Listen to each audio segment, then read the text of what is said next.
Keluaran pasal 32 ayat 1 dan ayat yang ke-6.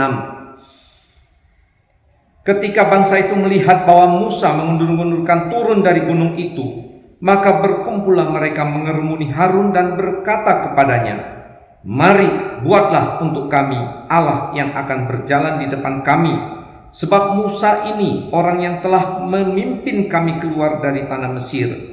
Kami tidak tahu apa yang telah terjadi dengan dia." Keluaran 32 ayat yang ke-6. Dan keesokan harinya pagi-pagi, maka mereka mempersembahkan korban bakaran dan korban keselamatan. Sesudah itu duduklah bangsa itu untuk makan dan minum. Kemudian bangunlah mereka dan bersukaria. Kisah yang tercatat dalam Keluaran 32 ini menunjukkan pemberontakan, kemurtatan bangsa Israel segera setelah mereka mengadakan perjanjian dengan Allah. Tuhan sekaligus nampak kesabarannya sangat-sangat indah, sangat agung, sangat luar biasa. Teks ini mengajarkan kita agar kita jangan mempermainkan kesabaran Tuhan, agar kita menghargai, menjunjung tinggi kesabaran Tuhan. Konteks dari Keluaran pasal 32 adalah Keluaran 20 sampai 23, di mana Musa menerima hukum-hukum Tuhan, lalu dia menyampaikan kepada bangsa Israel.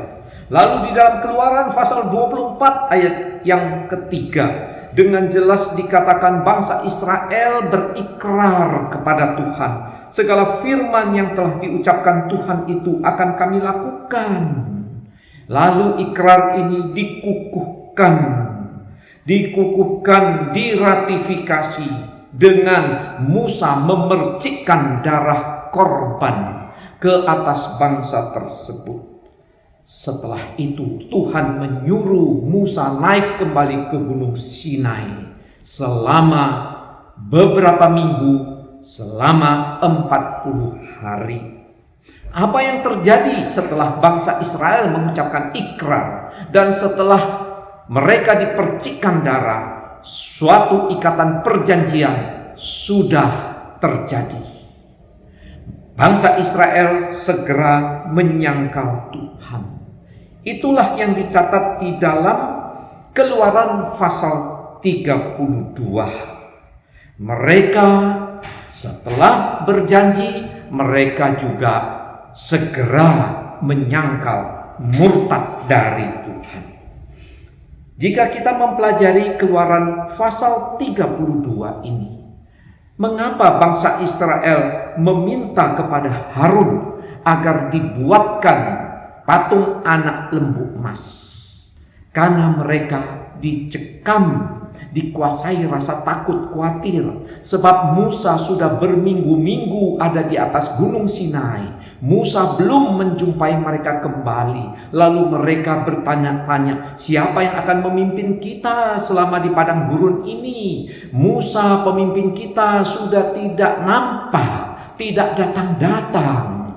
Lalu bagaimana dengan padang gurun yang ganas ini? Ada binatang buas, ada kegersangan yang dahsyat, ada juga makanan yang serba minim, minuman yang juga serba minim. Siapa yang akan menuntun kita? Ketakutan, kecemasan akhirnya mendorong mereka minta agar Harun membuatkan sesembahan.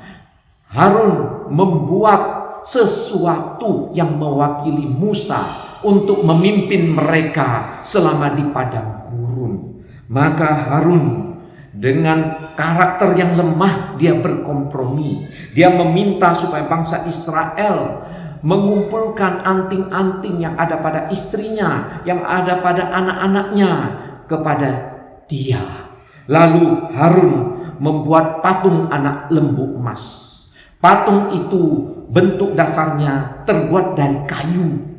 Namun patung yang terbuat bahan dasarnya dari kayu membentuk anak lembu itu dilapisi dengan emas, dihiasi matanya telinganya, dan seterusnya dengan lapisan emas. Dan itu diukir. Demikianlah patung anak lembu emas dibuat oleh Harun. Patung anak lembu melambangkan ini adalah lembu muda, lambang kekuatan, keperkasaan yang sanggup memimpin bangsa Israel selama di padang gurun menggantikan Musa. Lalu setelah selesai patung anak lembu emas itu, maka Harun memperhadapkan kepada bangsa Israel patung anak lembu emas itu. Semula dianggap oleh Harun patung anak lembu emas itu hanya sebagai pengganti Musa. Tetapi apa yang terjadi? Bangsa Israel tidak menerimanya sebagai pengganti Musa yang akan menuntun mereka selama di padang gurun. Tetapi mereka menganggap itu adalah sesembahan, pengganti Tuhan. Di sini kita melihat bangsa Israel setelah berjanji, setelah perjanjian dengan Tuhan Allah diratifikasi, disahkan, mereka murtad. Mereka justru melanggar perintah yang pertama dan perintah kedua dari 10 hukum Allah.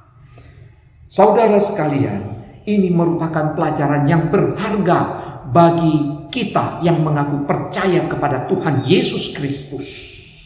Kita memiliki nenek moyang secara rohani adalah bangsa Israel pada masa perjanjian lama. Karena itu Rasul Paulus beberapa kali menunjukkan supaya kita belajar dari kegagalan Israel dan jangan menirunya.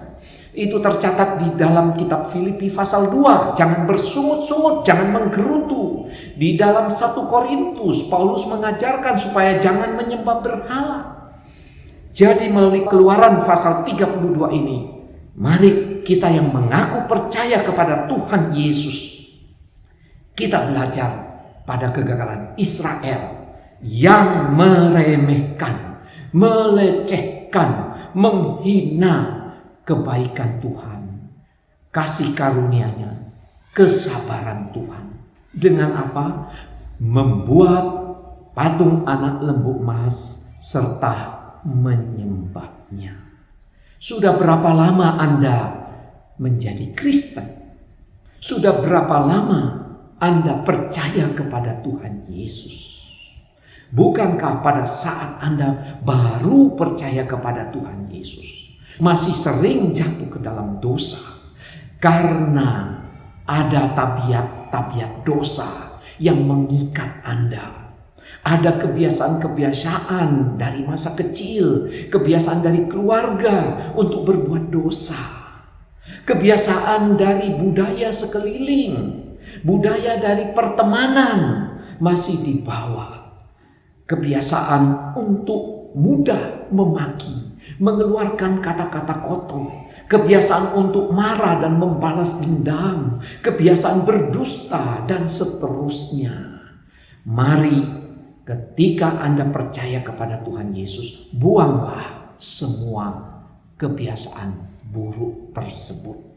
Jangan memelihara patung anak lembu emas, mengganti sesembahan kepada Tuhan dengan hawa nafsu, dengan materi, dengan pemujaan kekayaan, pemujaan popularitas.